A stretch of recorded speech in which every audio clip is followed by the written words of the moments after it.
আসসালামু আলাইকুম। প্রিয় দর্শক, অন্য মঞ্চের আলাপ চাইতায় আপনাদের সকলকে আমন্ত্রণ জানাচ্ছি। নমস্কার, আমি তরুণ ঘোষ। আপনাদের সেনাপ্রধান, বাংলাদেশ সেনাপ্রধান ওয়াকারুজ্জামান আমাদের সেনাপ্রধান উপেন্দ্র ত্রিবেদীকে দুবার ফোন করেছেন এই কারণে যে ভারতবর্ষ যে চরমপত্রটা পাঠিয়েছিল, সেই চরমপত্র পাওয়ার পর তার খবর নিশ্চয়ই সেনাপ্রধানের কাছে গিয়েছে। সেনাপ্রধান তারপর উদ্যোগী হয়ে ফোন করেছিলেন, দুবার কথা হয়েছে। কতক্ষণ হয়েছে না হয়েছে তার বিষয়বস্তু সময়টা আমি জানি না, কিন্তু বিষয়বস্তু আমার কাছে অল্প সংখ্যক কিছু এসে পৌঁছেছে, যেটা আমি আপনাদের সঙ্গে ভাগ করে নিতে চাই।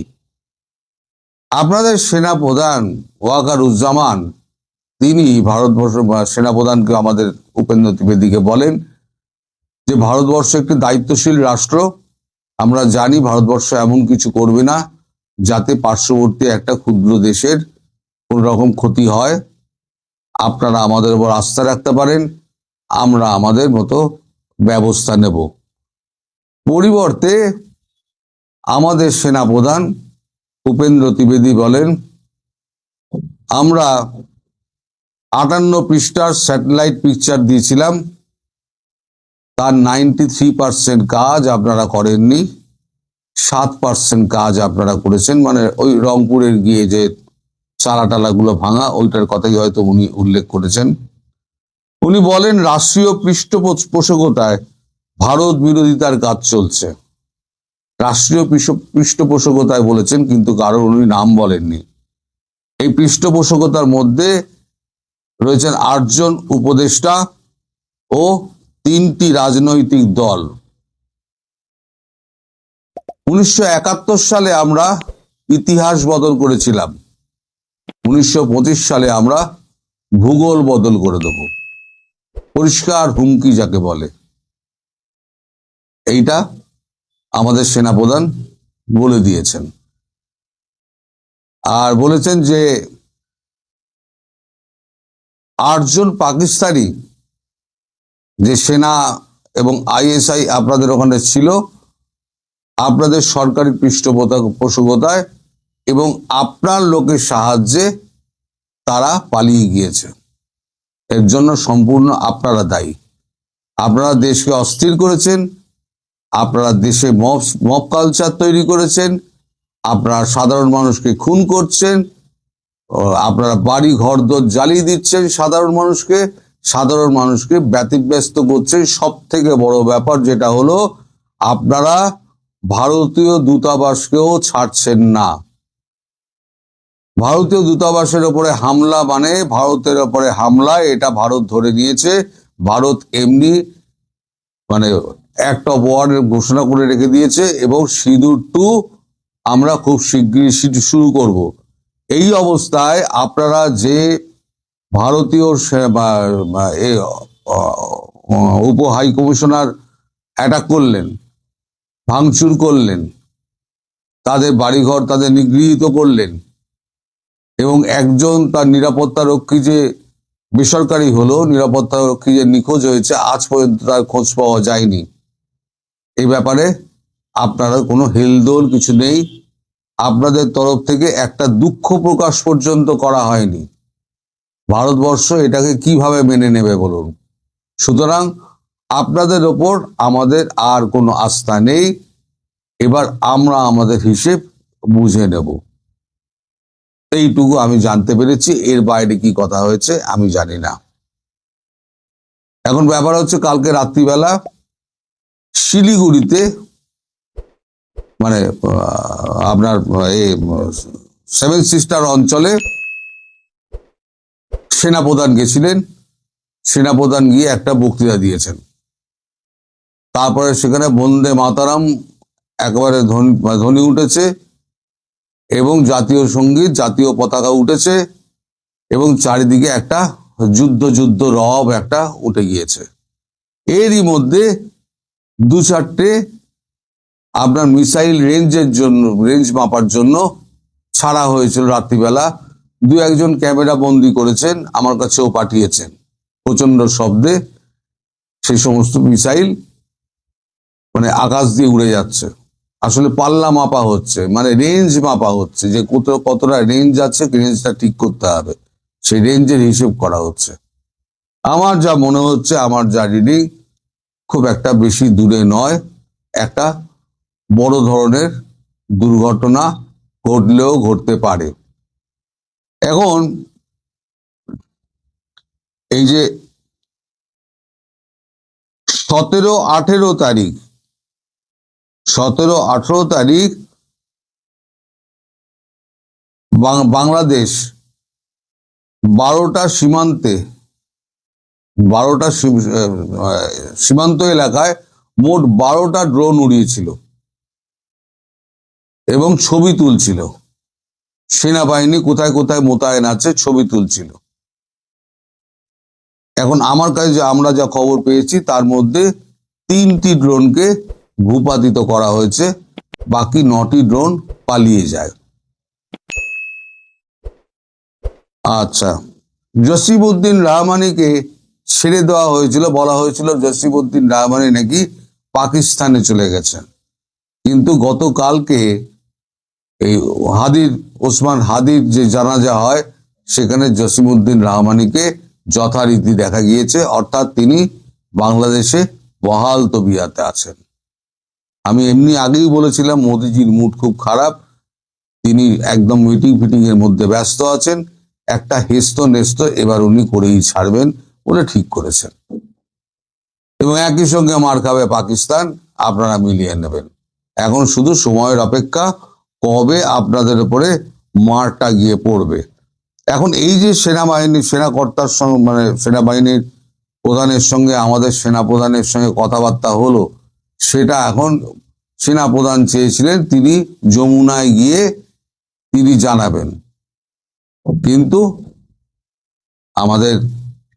আপনাদের মানে প্রধান উপদেষ্টা মোহাম্মদ ইউনূস তিনি বলেছেন না না, এখানে আসার দরকার নেই, আপনি টেলিফোনেই আমায় বলে দেন। মানে টেলিফোনে বললেই ওনার শান্তি, কারণ উনি তো কিছু করবেন না, সরকারের পৃষ্ঠপোষকতা বলতে তো উনি তো সরকারের পৃষ্ঠপোষকতা দিচ্ছেন, সেটা আমাদের সেনাপ্রধান সরাসরি বলেননি, কিন্তু আমরা তো জানি যে কে কোথা দিয়ে কলকাঠি নাড়ছে। এই সমস্ত টাকা পয়সা সবকিছু দেওয়া এবং প্ল্যানিং সব কিন্তু হচ্ছে এই ইউনূসের। আমি বলেছি না, এই হাদির মৃত্যুর পেছনেও কিন্তু ইউনূসের হাত আছে। আজকে আপনারা হয়তো আমায় অবিশ্বাস করছেন, একদিন প্রমাণিত হবে যে আমি সত্যি কথা বলেছিলাম, ইউনূস এইটা কাণ্ডটা করছে। কারণ জামাত চায় না নির্বাচন হোক, ইউনূস চায় না নির্বাচন হোক, ফলে এমন একটা অঘটন ঘটিয়ে দাও যাতে নির্বাচনটা পিছিয়ে যায়, আর ভারতবর্ষকে এমন করে খোঁচাতে লেগে যাও যাতে ভারতবর্ষ বাধ্য হয়ে আমাদের ওপর অ্যাটাক করে।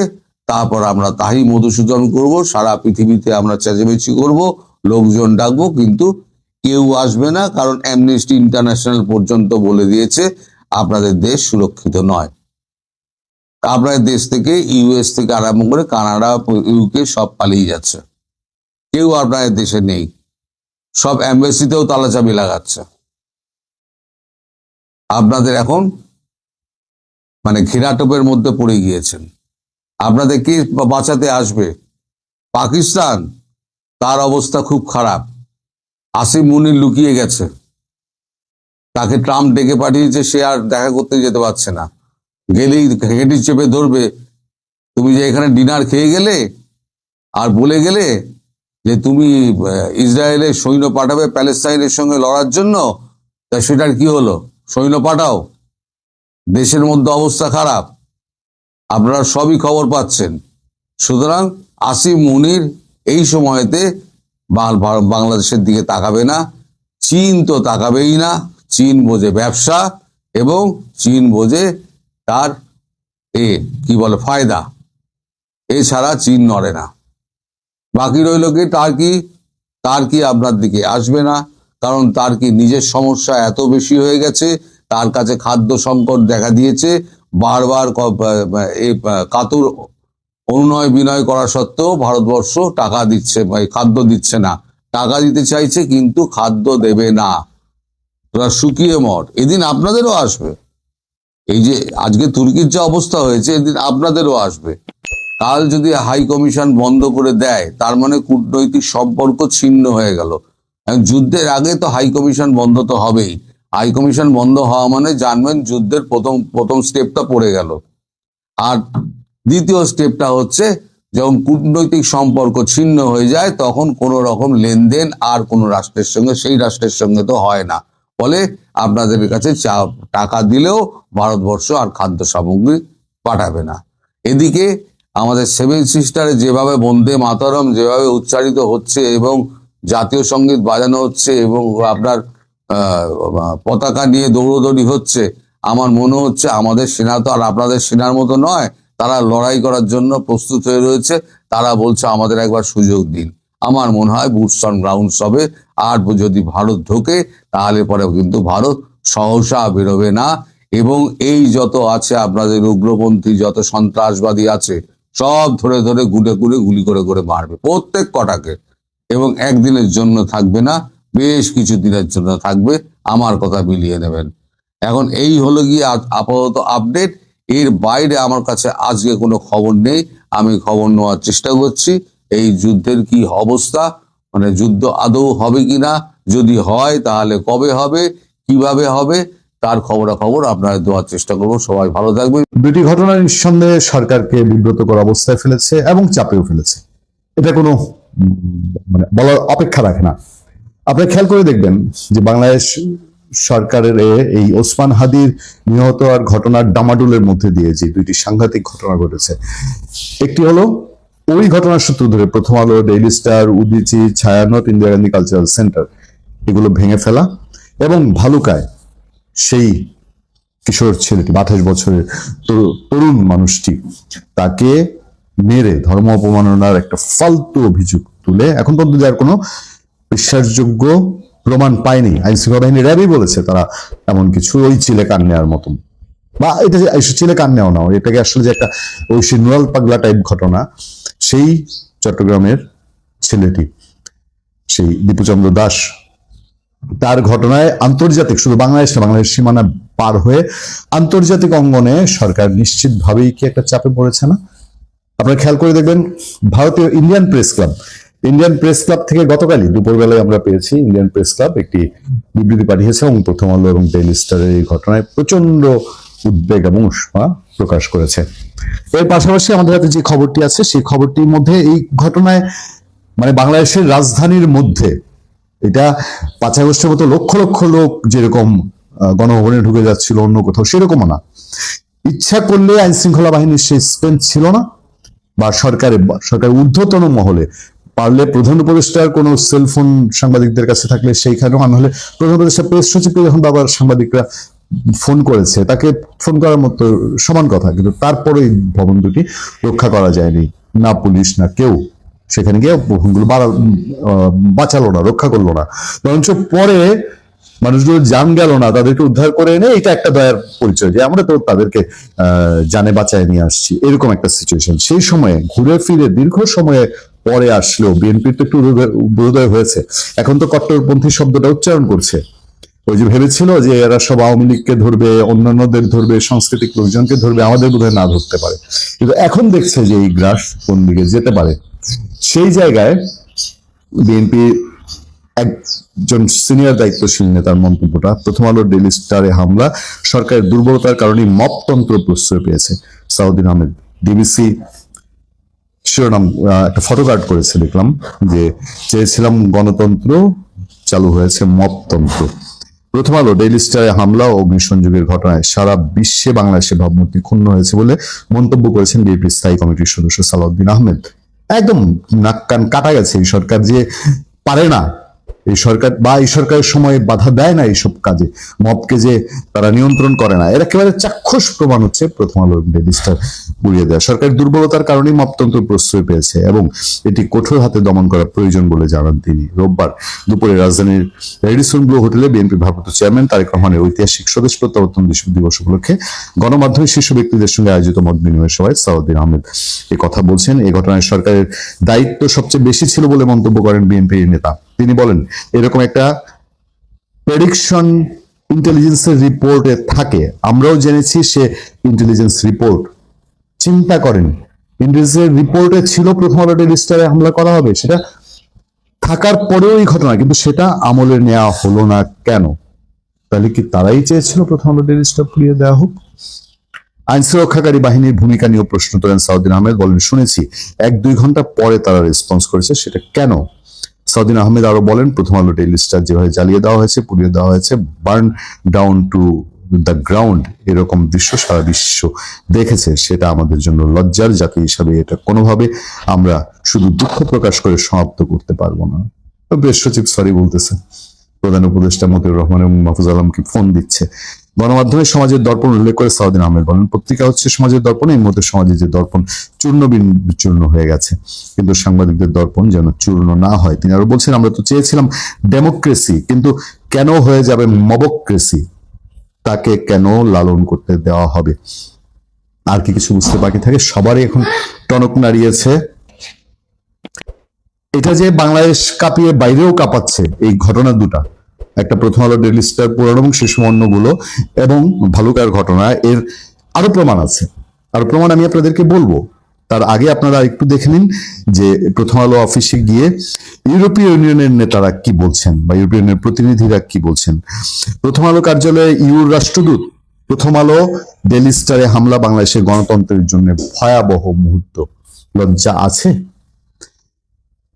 ঢাকায় নিযুক্ত ইউরোপীয় ইউনিয়নের রাষ্ট্রদূত মাইকেল মিলার বলেছেন, প্রথম আলো ডেইলি স্টারে হামলা মানে গণমাধ্যমের স্বাধীনতা, মত প্রকাশের স্বাধীনতার উপর আঘাত। এটি বাংলাদেশের গণতন্ত্রের জন্য একটি ভয়াবহ মুহূর্ত ছিল, আমরা এই ধরনের ঘটনার পুনরাবৃত্তি চাই না। ইউ বলছে যে এটা বাংলাদেশের গণতন্ত্রের জন্য একটা ভয়াবহ মুহূর্ত ছিল, এবং ইউ বলছে যে গণমাধ্যমের স্বাধীনতা ও মত প্রকাশের স্বাধীনতার উপর আঘাত। সরকার যদি নাই বুঝে, সরকারের দায়িত্বশীল লোকজন যদি পাত্তাই না দেয়, কি বলবেন? শোনেন তো দেখি প্রেস সচিবের বক্তব্য।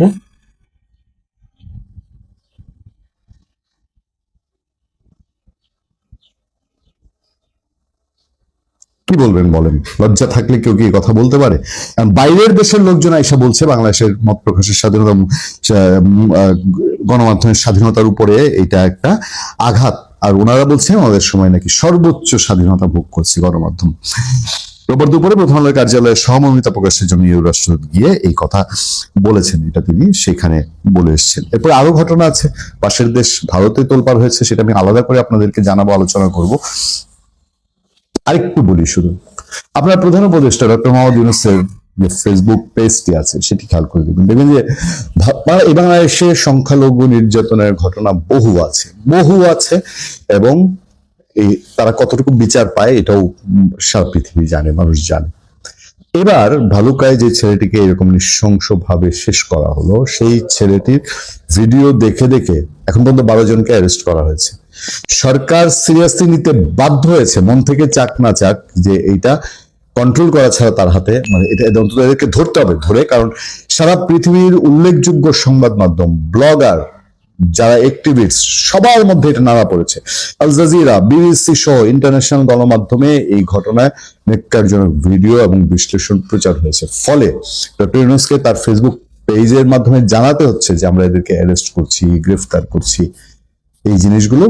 আর নাহলে তারা এই চাপ কত তো কাহাতক মানুষ, এই যে দিনে দুপুরে একটা ছেলেকে মেরে ফেললো, মেরে হামলাকারীরা পালিয়ে গেল, দিনে একেবারে রাজধানী পান কেন্দ্র, একদিকে যমুনা, একদিকে ক্যান্টনমেন্ট, প্রধান উপদেষ্টার কার্যালয়, তার মাঝখানে দুইটা জলজন্ত পত্রিকার অফিস শেষ করে দিল, রক্ষা করতে পারলো না। এই সমালোচনা বাইরের দেশে যতই শান্তির গুলি আওড়াক, বাইরের দেশের মানুষের চোখ কান খোলা আছে, যেমন ইউএসএ বলে গেছে যে সংবাদপত্রের স্বাধীনতার উপর এটা হস্তক্ষেপ, এটা মত প্রকাশের স্বাধীনতা না। ফলে সরকার বাহির দিয়ে যাই করছে, ভেতরে ভেতরে যে পালপিটিশন চলছে, এইটা মোটামুটি পরিষ্কার। সূত্র থেকে খবর পেলাম, বাংলাদেশের সেনাপ্রধান জেনারেল ওয়াকারুজ্জামান এবং ভারতের সেনাপ্রধান উপেন্দ্র দ্বিবেদী, এই দুজনের মধ্যে টেলিফোনে কথা হয়েছে। কথা হওয়ার সূত্র হচ্ছে ফোন করেছেন জেনারেল ওয়াকার। এটি নিয়ে আজকে কথা বলবো। তো শুরুটা করতে চাই আসলে হাদির মৃত্যুর খবর দিয়ে। আপনারা দেখেছেন যে হাদির মৃত্যুর খবরে বাংলাদেশ জ্বলে উঠেছিল, এখনো সেই আগুন হয়তো পুরোপুরি নেভেনি, এবং ইতিমধ্যে ভয়াবহ পরিস্থিতি সৃষ্টি হয়েছে। আগুনে পোড়ানো হয়েছে একের পর এক স্থাপনা, বাড়িঘর, সংবাদ মাধ্যমের একাধিক অফিস। অনেকেই প্রশ্ন করছেন অন্তর্বর্তী সরকার কেন এই পরিস্থিতি সামলাতে পারল না।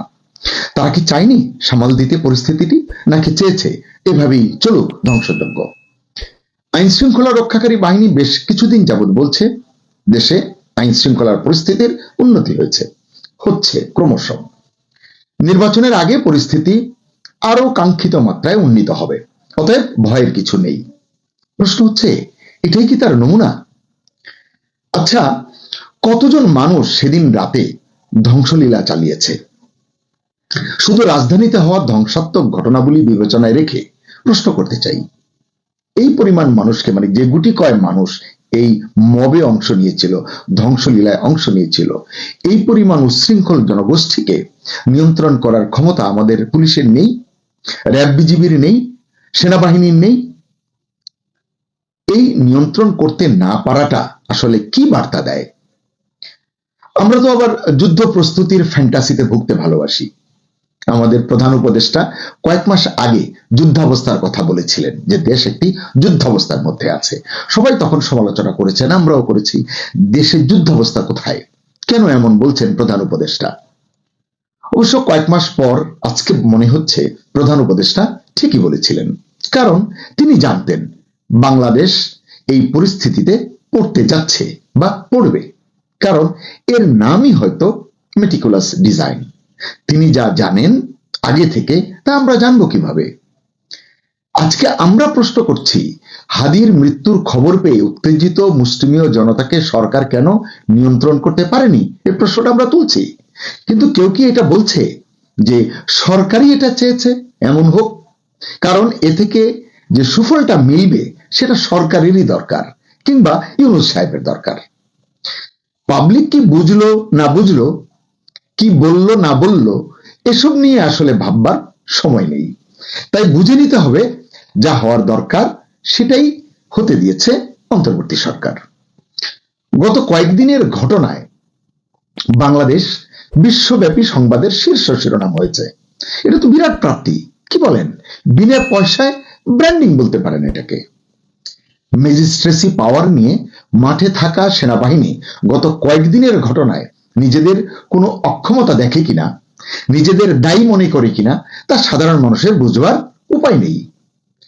সেদিন রাতে, মানে যেদিন এই ধ্বংসলীলা সংঘটিত হয়েছিল, সুন্নতি লেবাসের এক মহা বিপ্লবীকে, একজন নয় আসলে একাধিক, তো আমি একজনেরটা স্পেশালি বলবো, তাকে দেখলাম মধ্যরাতে প্রায় 2টা-2:30টার দিকে একাধিক মিডিয়া প্রতিনিধির সামনে সেনাবাহিনী এবং সেনাপ্রধান সম্পর্কে যা মনে আসছে তাই বলছে। আমি আসলে ক্লিপটি আপনাদের দেখাতে পারি, কিন্তু আমার রুচিতে বাজছে। এদেশের নাগরিক হয়ে এদেশের সেনাপ্রধানকে এভাবে অশ্লীল ভাষায় আক্রমণ করা, সেনাপ্রধানের ঘাটতি থাকতেই পারে, দোষ থাকতেই পারে, কিন্তু এইভাবে মিডিয়াতে একজন দাড়িওয়ালা, মাথায় পাগড়িওয়ালা, গায়ে জোব্বা পরিহিত একজন মানুষ বলতে পারেন কিনা, করতে পারেন কিনা, এই প্রশ্নটি আসলে আমি সবার কাছে রাখতে চাই। কথাগুলো এই জন্যই বললাম, আসলে তখন তো তাকে কেউ থামায়নি। আশপাশে আইন শৃঙ্খলা রক্ষাকারী বাহিনী হয়তো কাছে দূরে ছিল, কারণ প্রথম আলো এবং ডেইলি স্টার থেকে তখনও সেনাবাহিনীর সদস্যরা সরে যাননি রাস্তা থেকে। পরে এই ভদ্রলোককে আইনের আওতায় আনা হয়েছে কিনা এমন খবরও কিন্তু আমরা পাইনি। তার মানে কি এই নয়, সে যা করতে চেয়েছে, তার অন্য সাথীরা যা করেছে, সবকিছুই প্রভাবশালী কোনো পক্ষ বা শক্তি চেয়েছে বলেই করতে পেরেছে, ঘটেছে, এবং সে বা তারা এখনো নিরাপদেই রয়েছে। সেনাপ্রধানকে গালি দিয়ে এভাবে পার পাওয়া যায়, ধারণা ছিল না। এখন সচক্ষে দেখে, নিজ কানে শুনে বুঝতে পারছি, এর নামই বোধহয় গণতন্ত্র, এর নামই হয়তো বাক স্বাধীনতা, কিংবা স্বাধীনতা 2.0। খবর পেলাম এই কঠিন পরিস্থিতির মধ্যেই গতকাল মধ্যরাতে ক্যান্টনমেন্টে জরুরি বৈঠক করেছেন সেনাপ্রধান জেনারেল ওয়াকারুজ্জামান। যিনি এই কথাটি বলেছেন, এই তথ্যটি দিয়েছেন, তিনি জানেন এই সংবাদের সত্যতা কতটুকু। আমার কিন্তু তেমন বিশ্বাস হয়নি। মাঠে থাকা ওয়াকার সাহেবের সৈনিকেরা মাঠের ধ্বংসলীলা ঠেকাতে সক্রিয় ভূমিকা রাখতে পারেননি বা রাখেননি, আর তিনি সেনাপ্রধান হয়ে শীতের মধ্যরাতে জরুরি বৈঠক করবেন কি কারণে? তার ঠেকাটা কি? তাকে এতটা বেরসিক মনে হয় আপনার? তবে যিনি আমাকে সংবাদটা দিয়েছেন তিনি জোর গলায় বললেন, অপেক্ষা করুন, দেশে জারি হতে চলেছে বা জারি হতে পারে জরুরি অবস্থা। চমকে উঠে বললাম, কি বলছেন এসব?